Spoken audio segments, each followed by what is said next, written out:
Welcome back to Being Bookish. I'm Ray, an unapologetic bookworm, introvert, self-confessed hermit, and long-time depression sufferer. This is my quiet space to share my thoughts as I make my way through an ever-growing to-be-read pile. Join me as I explore the stories on my bookshelf, one book at a time, with 100% honest and completely spoiler-free reviews. This week, I am going to be looking at a 2024 release that is set in the world of adapted Greek myth and is also, by many, considered to be a romantasy, though we are going to discuss that at some point. The first in a duology that has the potential to be a longer series. This book is Blood of Hercules by Jasmine Mas. Step into my bookish world and please enjoy your stay.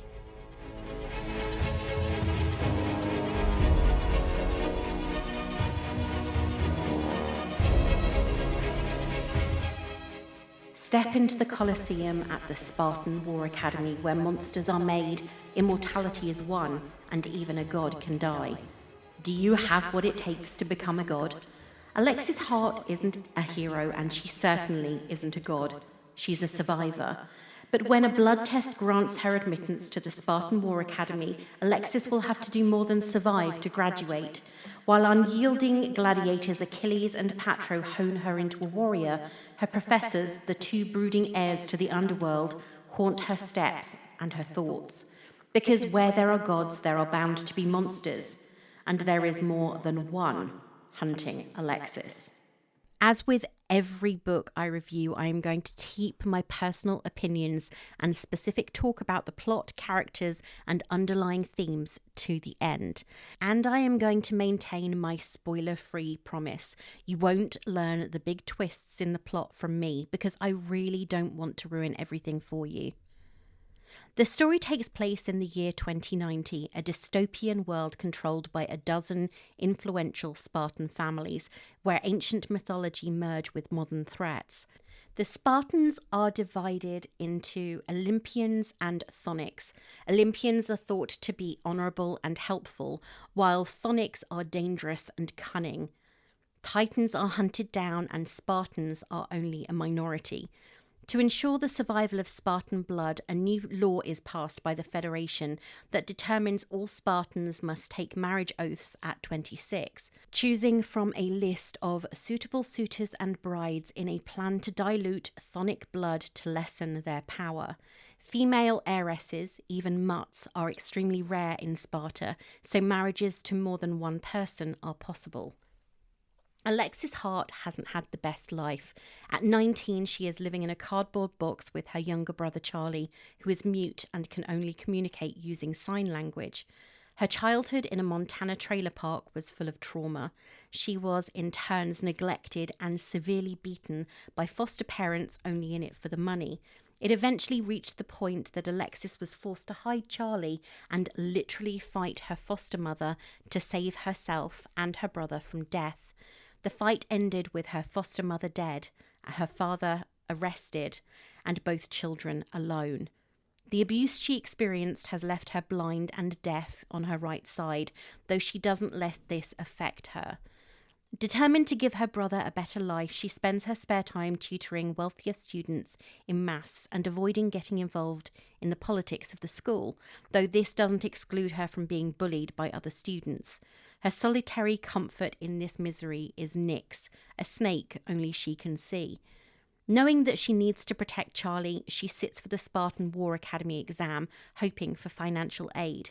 Part of the exam includes a blood test, and when Alexis's blood proves toxic, she is declared a female Spartan mutt, half human, half Spartan.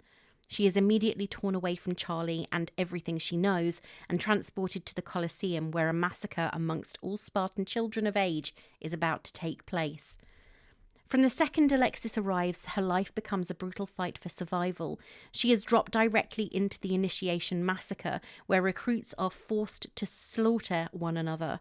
Weak, malnourished from years of neglect and homelessness, and completely unprepared for what she is being thrown into, Alexis only survives the bloodbath because Nyx steps in, using her lethal venom to defend her and help her navigate the violence. Passing this test and surviving, though deeply wounded, earns her a spot in the Crucible, a grueling year-long trial designed to separate the weak from potential gods, the reward at the end of the year being immortality. The Academy proves to be a relentless gauntlet where students are not allowed to eat, sleep, or drink while there for weeks at a time, facing severe physical punishment, starvation, and grueling mountain runs.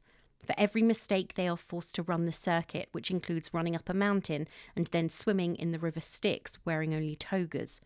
Alongside these physical trials, Alexis must navigate intense classes in advanced mathematics, history, and power dynamics. Surrounded by danger and hostility as a rare female initiate, she forms a vital alliance with Drex, another abandoned mutt struggling to survive the Academy's brutal demands. Her existence is made even more precarious by her mentors, Patroclus and Achilles, the infamous Crimson Duo. Mutts from the house of Aphrodite and Ares, respectively, they are known by everyone for being deadly, and Achilles is forced to wear a muzzle. Treated like celebrities and worshipped by those who aspire to become initiates, they are arrogant and cruel from the moment Alexis meets them. Both are parts of the WDSL, the Deadly Titan Hunting Team of Sparta. All mentors whose candidates survive the Crucible will be promoted to generals. Seeing how their candidate is female, untrained, and weak, Patro and Achilles treat her with utter disdain and hostility, viewing her as a weak human mutt, even as they are charged with keeping her alive. Alexis views them with equal hostility, creating a tense dynamic as they hone her into the warrior they want her to become and need her to become. At the same time, Alexis catches the attention of two powerful Chthonic professors and heirs, Augustus and the sinister ferryman, Charon. Charon, the son of Artemis and Erebus, is half creature, half Spartan, and the full-blooded Chthonic heir of the House of Artemis. His familiars are two ghost hellhounds, only visible to him and whoever he has used his powers on. He inspires fear in everyone's heart, cornering Alexis in the moments she least expects it, and brutally reminding her that chthonic lives are important, hinting at something that she is unable to understand. Augustus, the son of Ares and Aphrodite, is the heir of the house of Ares, and his familiar is a raccoon named Poco, who is quite comedic at moments and chomps on Augustus's hair. Augustus is supposed to be pleasant, wise, and the social butterfly of the Chthonics, but to Alexis he is mean, judgmental, and acts like a high school bully who is secretly obsessed.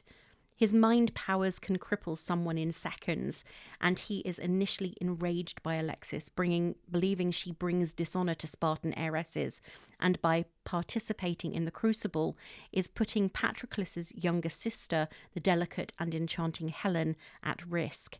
If one Spartan heiress competes, then this opens the door to force others to do the same.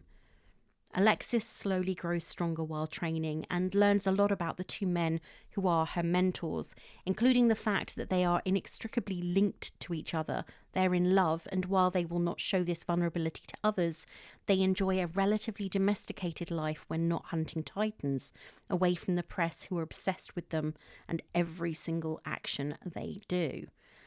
The Crucible is intended to weed out the weak, and it does. Candidates drop like flies, dying from sheer exhaustion and lethal training mishaps. As Alexis trains, she does her best, as she did at school, to keep her head down, avoiding unnecessary confrontations and keeping out of the way of those who would treat her as less than because she was not born a scion of a major house with all the advantages that provides. Furthermore, her ability to communicate with creatures goes far beyond her connection with Nyx. She attends a Spartan party that she has been specifically advised against going to as a woman, and there she meets the sirens. While the other initiates and mentors are completely distracted by the sirens' charm, enjoying the pleasures of their flesh, Alexis makes a shocking discovery. Not only is she completely unaffected by their charms, but she can actually communicate with them. She quickly realizes that her ability to speak with these creatures is unusual and unheard of in Sparta, marking her as an anomaly among the powerful elite. Is this her power, the one that people have said she should be experiencing by now? Following this drunken interaction with the sirens, Alexis's reality grows increasingly twisted. She has been receiving threatening notes telling her to leave before her death is the result. And now she is being sent beautifully wrapped gifts, though what they contain is far from beautiful. Fingers, eyes, parts of individuals who have shown her attention or care. During a trial when she and the other Crucible initiates were forced to swim the Styx, Alexis caught the attention of the terrifying and intimidating chthonic hair Charon, and after his attention became obvious, she also became the attention and focus of Augustus's unwavering eye. Both men became increasingly possessive and manipulative, though neither are kind, and they make her the target of their frustrations. Favoritism is not something that they will ever be accused of. Charon, the full-blooded heir of the House of Artemis, who stalks the grounds with invisible hellhounds, frequently invades Alexis's dreams, using his power to push her towards accepting her role within Spartan politics.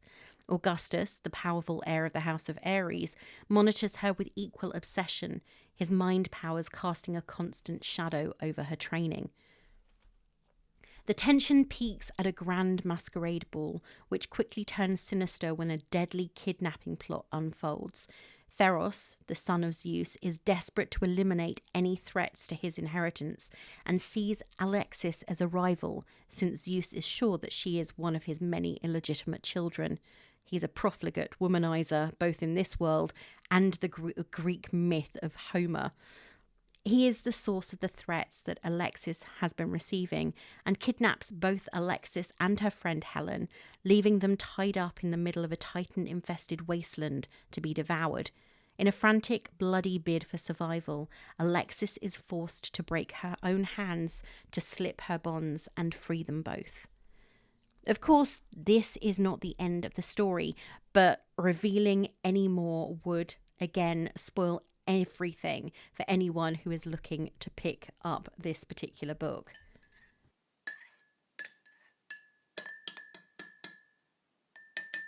And it's time for your regular Being Bookish public service announcement.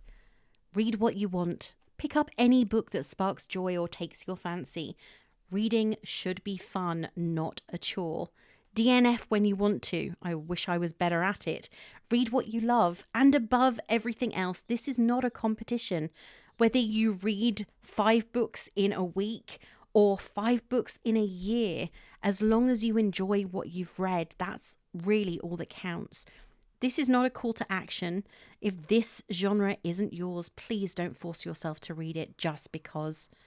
Anyway, less of that. Let's see what others thought about Blood of Hercules before I get to my personal feelings on the book.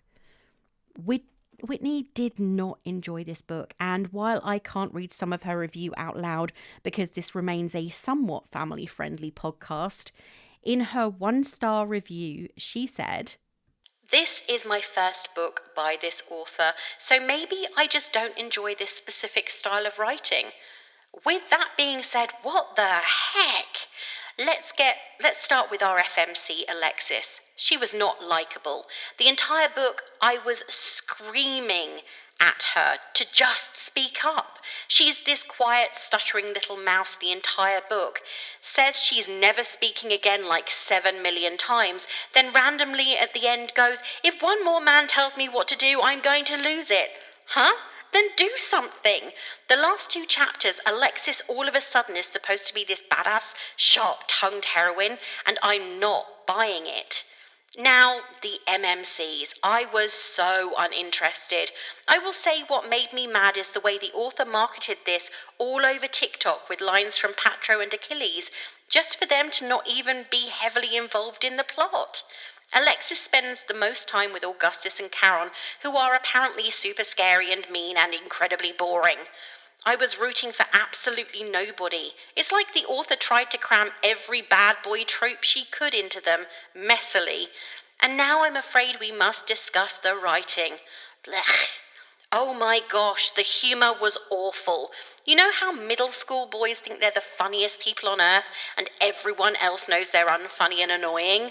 Behold, I have never cringed so hard reading a book in my life. All the jokes fell flat. There's only so many dark humour I want to D-word jokes you can get away with before it becomes just plain annoying. TikTok brain rot is evident in every single chapter. There were so many time warp moments that it felt like such lazy writing just to get the character through scenes, yet somehow the scenes still felt drawn out and ridiculous. Finally, the plot was weak at best.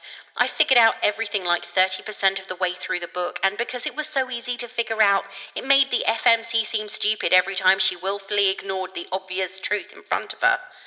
A plot like this had a lot of potential, and a grand total of 0% of that potential was fulfilled. I cringed, I rolled my eyes, I contemplated the downfall of mankind. I do not like giving one-star reviews, but this is my favour to the greater good. There are quite a few one-star reviews to be had for this book, and almost every single one of them highlights the same points: the TikTok mind rot, the lazy writing, the lack of plot development, and the wasted potential in the story. I have to be honest, it's for this reason that I find the one-star reviews so entertaining, even when I don't necessarily agree with them all. The overall rating for Blood of Hercules is somewhat similar across Goodreads and Storygraph. The book was highly anticipated, with numerous beautiful editions being released by various subscription boxes and bookshops, including Fairy Loot, Waterstones, and Barnes & Noble. For a while, this book was everywhere. People posting videos on TikTok, sharing their stunning special editions on Instagram, and then things went silent. Though there were obviously still those readers raving about how incredible the story was, it's a bit of an odd one in that it's not really romantasy, at least this first book isn't, and it's not exactly a mythological retelling either. So there is potentially some confusion over where exactly this fits when it comes to the genre stakes.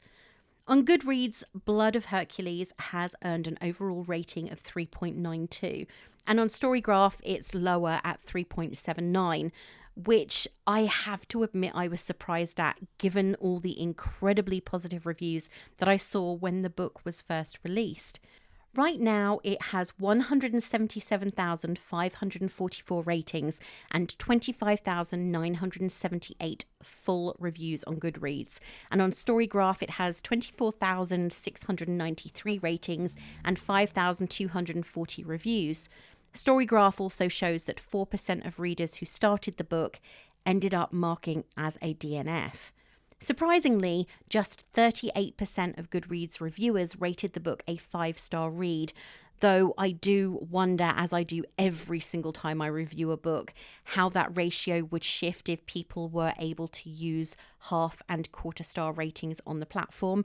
I personally rated the book 3.75, but had to downrate it because I didn't want to give it a 4. For the second episode in a row, I have somehow managed to pick an SK 5-star review. She was incredibly enthusiastic about the whole reverse harem element of the plot and said, "Oh my word, that was absolutely amazing. It had everything I wanted: action, drama, plot, spice, humour, and a slow enemies to lovers burn. Only they're not yet at the lovers part. I loved that there was so much depth to the story, and it's not all happening at surface level because it's a reverse harem. The world building was quite intriguing, especially with how the system of Sparta works. The academy vibes were so good and a bit intense at times, but I was entertained. But it got easier to grasp within a few pages. The action sequences, the violence, and the brutality were so well written. But I do, however, need to point out that some things could have been better fleshed out instead of trying to create a cliffhanger-like mystery whenever something happened to the female character. Alexis is such a queen. I saw some reviews stating how she is weak and not one to stand up for herself. She can be at times, but it should be pointed out that she has been through a lot. Her character has been highly traumatized, and I don't blame her. I found it admirable how even in her darkness and depression, she pushed forward, had a sense of humor, and eventually found the strength to make a stance. I loved how protective she is of her brother Charlie, whom I also adored. Charon and Augustus are absolutely swoon-worthy. I don't care how dark, menacing, and strange these two professors can be. I was a goner the moment they were introduced. Their possessiveness, broody, and mysterious persona just appealed to me more than anyone else. Though, not gonna lie, I kind of lean a bit more towards Charon. That man melts my insides. Proceeds to dream about that man. Patro and Achilles were all right, I suppose. I didn't feel particularly connected to the two as much as the professors, but I'm assuming there's more to come from these two in the next book. I'm hoping they can win me over because their badass, grumpy persona did not do much for me in this one, especially when they barely did anything for Alexis as her mentors. The spotlight was already stolen. The romance is going to be so deliciously sweet.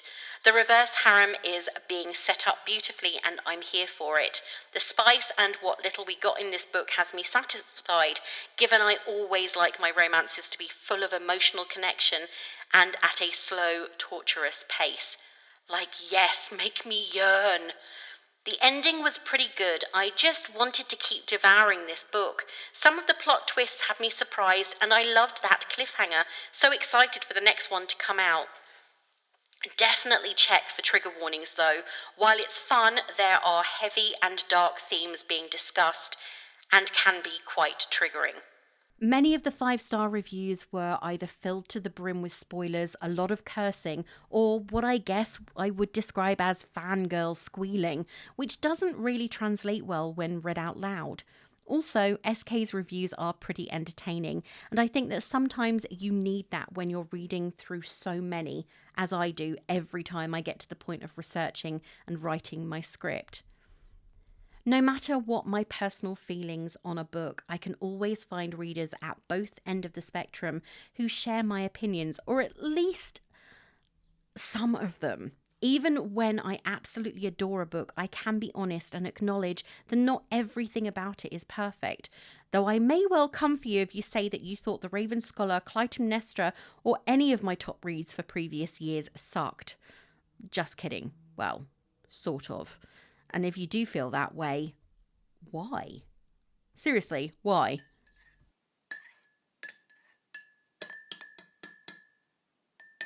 Right, now that I've mentioned what others are saying, here's what I really think about Blood of Hercules by Jasmine Mas. No spoilers, just me being 100% honest. Did I like the book? Unlike many novels that I have read of late, I didn't really go into this one with any true expectations of greatness or disappointment. I skipped this book when it was originally released because the plot truly did not appeal. And being honest, I picked it as my free book when I did a big Stephen King purchase on World of Books a few weeks ago because I didn't want to miss out on the offer, but I had no idea what to get. The book could easily have stayed unread on my shelf for months, possibly years, if I hadn't hit a bit of a I need a quick read moment last week and decided that I may as well see what all the fuss was about. Wow, that sounds like a real ringing endorsement, doesn't it? As it happens, it really was a quick read. I started and finished it within a few hours, and that is likely in part due to my feelings on the quality of the storytelling. Before I really get into it, I am going to mention again that this is my personal opinion of the book, and one of the reasons I love reading so much is that there are so many differing views about books, and we are all, as humans, unique. We are entitled to our views, and if you liked this, that's you.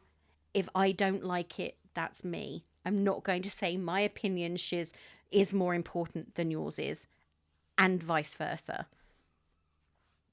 Character issues. Alexis is a mass prodigy prodigy. She survived a brutal childhood full of abuse. She is self-sacrificing, perhaps a little bit of a masochist, and will do anything to protect her younger brother. Yet that doesn't seem to extend to wanting to survive something that she has no...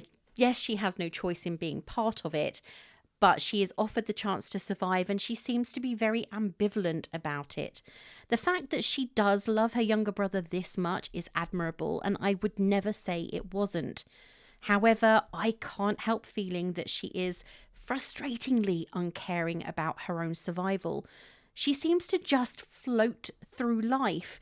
She is offered so many hints at her true parentage. She's offered this opportunity to find out more about herself, and she doesn't take it. She seems to be oblivious to the fact that she needs to do more than just exist, and that is what I really didn't like about her. She is just floating on by. Things are happening to her, but there seems to be no reaction to it. Of course, there is something different about her, because without that difference, we wouldn't be transported to the Colosseum and the Crucible, and there wouldn't be a story. But ultimately, she doesn't even want to be the heroine of her own life story. She's kind of like Iris in The Holiday. She's the sidekick. She's the best friend. And she needs to be the main character. And the whole thing just annoyed me. Achilles and Patroclus, the Crimson Duo, two powerful warriors, titan killers, and the unwilling and unhappy mentors of our very miserable Alexis. They know that in order to get the promotion they deserve for all the work they've done to general, they will need to ensure she survives. Their behaviour when it comes to Alexis feels very inconsistent. 1 minute they're yelling at her, and rightly so, she deserves to be yelled at for her lack of care about herself. And the next, they are treating her like she's a fragile princess. They are coddling her, which doesn't do anything to enforce the fact that she needs to survive what's going on. The thing is, they are handsome, they're mysterious, they're strong, and they are admired by many. I do think that there is an ego element here as well. These people who are watching them from afar have no idea what they are really like, and they are just fantasizing about being the filling in their exciting sandwich. They want their own reverse harem.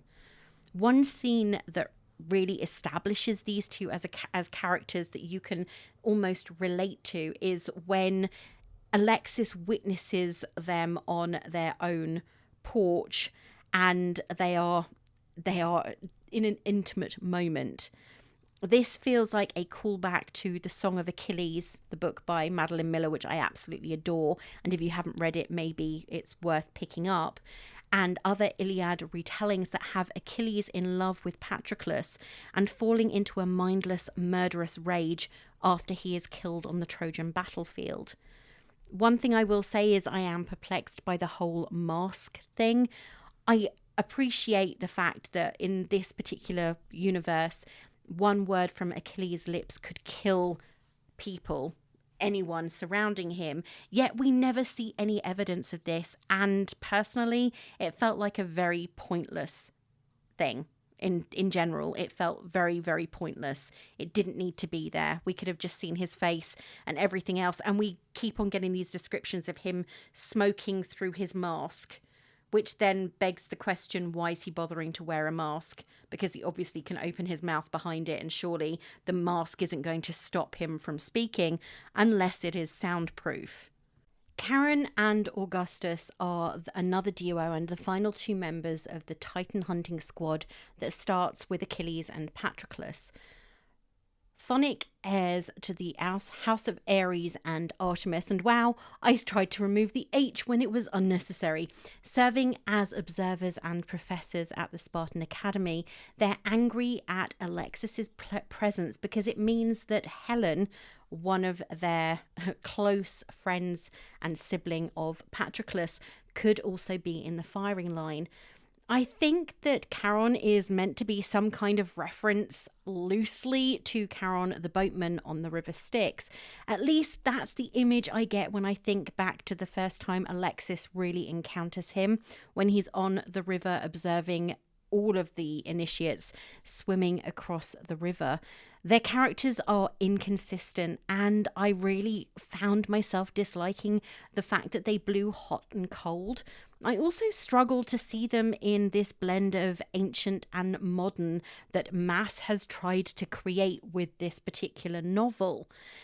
For some reason, as was mentioned in another review, I don't see either of these or any of these men, masculine though they may be, as love interests for a girl who has grown up in the mortal realm.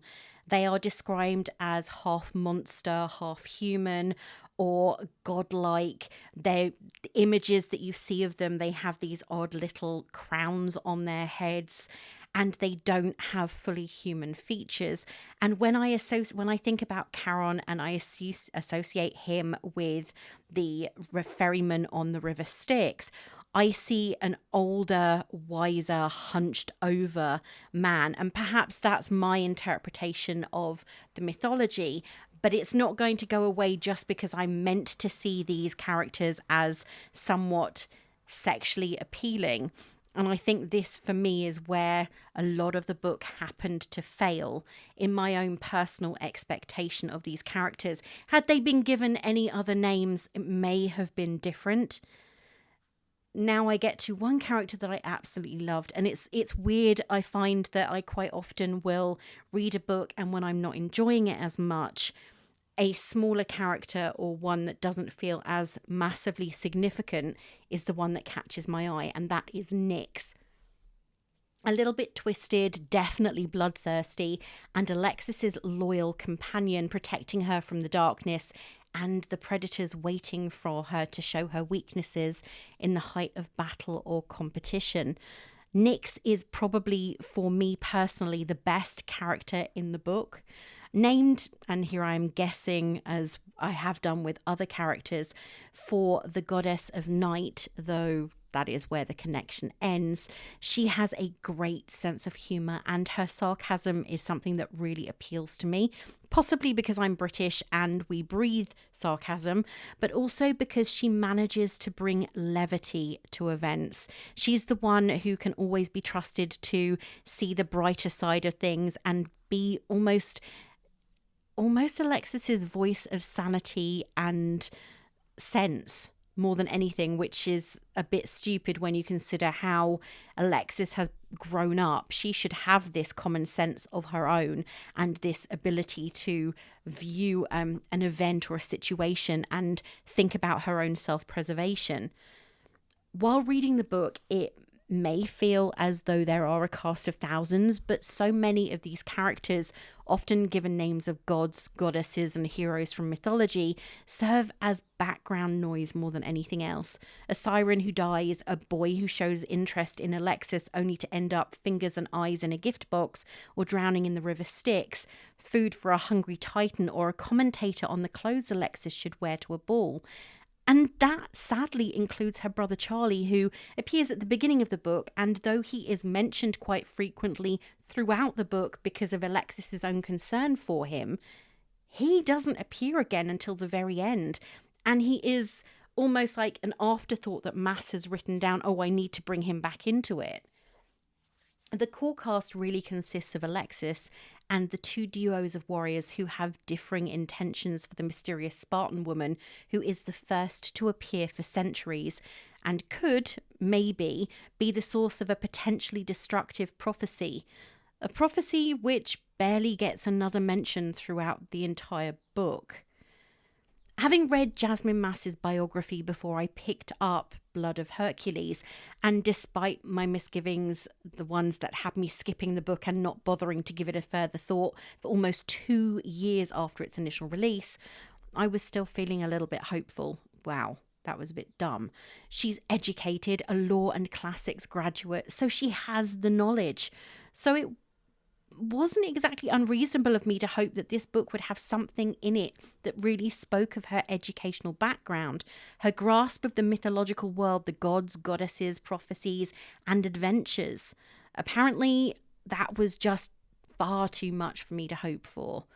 Instead of a story that was grounded in this incredible world, blended with modern culture, but still feeding on the wealth of origin tales we've been gifted, comes this mess that feels as though it was grafted for a short attention span. I'm honestly not trying to insult anyone who loves this book, because as I've already said, this is my view, my perception. As an ex-classic student who has been fascinated with mythology in all its guises for more than 40 years, in fact 44 if we're being accurate, I was expecting and hoping there to be something relevant in the Hercules element of the story. Was this a girl who was a descendant, someone who is indeed an heiress of Zeus? Was she the demigod reincarnated? Were we going to witness her experiencing the 7 labours of Hercules? Being honest, this was something that I anticipated, especially given some of the older promotional content I saw. This is not, however, what I got. Maybe I'm being a bit pedantic here, but Achilles was not Spartan. He was the son of a goddess and a descendant of Zeus. Helen of Troy was actually a Spartan princess, as was her much maligned sister Clytemnestra, and no matter what Christopher Nolan's casting announcements may indicate, they were not twins. In fact, Helen was said to have been born from an egg as a child of Leda and Zeus, disguised as a swan. Anyway, this is mythology. There are several loose allusions to mythological events and characters. However, they are so vague and frustratingly irrelevant that the book could easily have taken place anywhere and nothing would have been different. Achilles, Patroclus, Charon, and Augustus. I checked my multiple mythological tomes, and the only Augustus connection I could come up with was in reference to several Roman emperors. Could have been called Joe, Jim Bob, Mark, and Tom, and the story would have still been the same. All of that being said, the biggest disappointment for me was the fact that whatever I went in feeling, the book did have potential, with a few changes to the characters and their intentions. Elements removed that didn't change the impact of the story, and a greater focus on the mystery that is Alexis, it could have been a better story. Also, why isn't Alexis at all invested in discovering the mystery of her own parentage? I get that she's experienced a great deal of trauma. That can have anyone feeling less than enthused about their existence. But she's in a position to learn things about her past and her heritage, and whether she wanted to be where she is or not, surely her drive to help Charlie and secure a better life for them both is more important than dwelling on a past she cannot change. The more I read into the story, the less I got from it. It's obvious that many of the plot points, including the mysterious gift boxes containing body parts, were just for shock value. Sure, they apparently had a purpose, which is made clear at the end of the book, but they are gruesome and horrific, and I think that the purpose they had could have been expressed differently. I get that this book has been promoted as a tale including dark romance and dark obsession, but once you remove the unusual gifts and the increasingly possessive looks from Charon and Augustus, who turn from hot to cold and back again repeatedly, which is exhausting, the dark romance is somewhat lacking. I have heard that it is a more relevant theme in the next book, Bonds of Hercules, when they handled the fallout from the first book and everything they discover, but I don't like reading a book to be told, oh, it gets better in the next one. This is my problem, the problem that I had with ACOTAR, 100%. Ultimately, when I look at this book and everything it could have been, I feel as though I've been let down. Not because I expected it to be incredible, but because it had the potential to be. Remove the attempts to connect this story with Greek mythology and its characters, move the setting from a Roman amphitheatre to something less connected with the ancient world, and create a dark world with an equally dark history, which could still draw on the myths, as so many do, and then you've opened doors to a whole new story. I may give the second book a chance when it comes out in paperback later in 2026, but I am not going to be champing at the bit to give it a go. I found myself frustrated with Alexis and not swooning as much as many other readers have about the so-called shadow daddy possessive and obsessive aspects of the apparent heroes of the piece. For me, there was absolutely nothing appealing about any of the male characters who were vying for Alexis's attention, whether good or bad. I struggled to picture them in my head, and perhaps that was part of the issue. The world building felt lazy, relying on Greek myth while also changing so many things about the structure of the pantheon and the relationships between the gods and goddesses present. And while I did my best to switch off the part of my brain that is always focused on Greek myth, yes, it is my Roman Empire and I'm happy to admit it, the more I read, the less I found myself able to look away from it. At the end of it all, I should take the story at face value. Many things included to give the reader moments of shock and awe, while others are included to get the reader swooning, sighing and gasping in adoration for the way that the men are worshipping this young woman who has come from nothing. But to me, Alexis felt weak, and she could have been powerful, strong and inspiring. I've already said that I went in expecting nothing, but I did at least have hope that it would be more than it was. So for that reason, I am a little disappointed. If you enjoyed Blood of Hercules or want to read something similar, try these. When I started thinking about books I would recommend with a similar theme, I was immediately drawn to two that utilize a fight to survive in the modern world that is connected to the ancient Greek pantheon and the will of the gods. The first book is part of a series, The Games Gods Play by Abigail Owen, which is book 1 in her Crucible series. I still can't remember why this book first caught my eye, but the story of Lyra, who is chosen by Hades to be his champion in the Crucible after an unfortunate encounter in Zeus's temple, really spoke to me. The challenge is to survive multiple feats that have been set by the gods themselves in an effort to decide the next ruler of the pantheon. I loved this first book, and while I found the sequel, The Things Gods Break, to be a little confusing with a very messy timeline, I am looking forward to the third book, The Wrath Gods Reap, which is due for release in November 2026, so a while away yet. The second book I would recommend is actually a YA novel by Alexandra Bracken, Law, released in 2021. Our central character, Law, has been living in hiding since she fled multiple attempts on her life in a world where the Aegon, which happens every 7 years, is the central focus. During the Aegon, the surviving Greek gods walk the earth as mortals, and descendants of the greatest Greek heroes and other gods are offered the opportunity to kill them and absorb their powers. I have read this book several times, and while part of me wishes there was a sequel or that it was made into a TV series because I don't think a movie could do it justice, I think it has the best and most appropriate ending.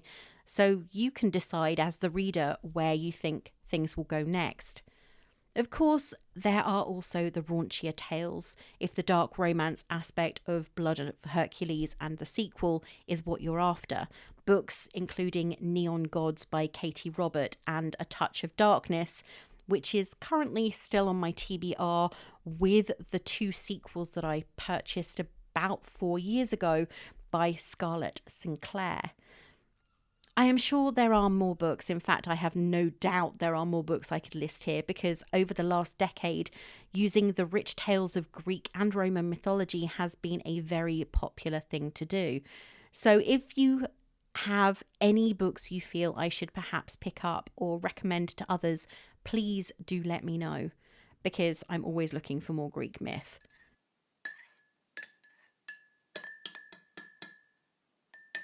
Blink and you'll miss it. May has come and almost gone, and though I am currently sitting here with 3 months of roots as my hair appointment was sadly cancelled a few weeks ago, we are currently enjoying a beautiful heat wave on a bank holiday weekend. I caught the sun on one side of my body and have a tiny bit of sunburn, but that's the price you pay with very fair skin if you want to go outside.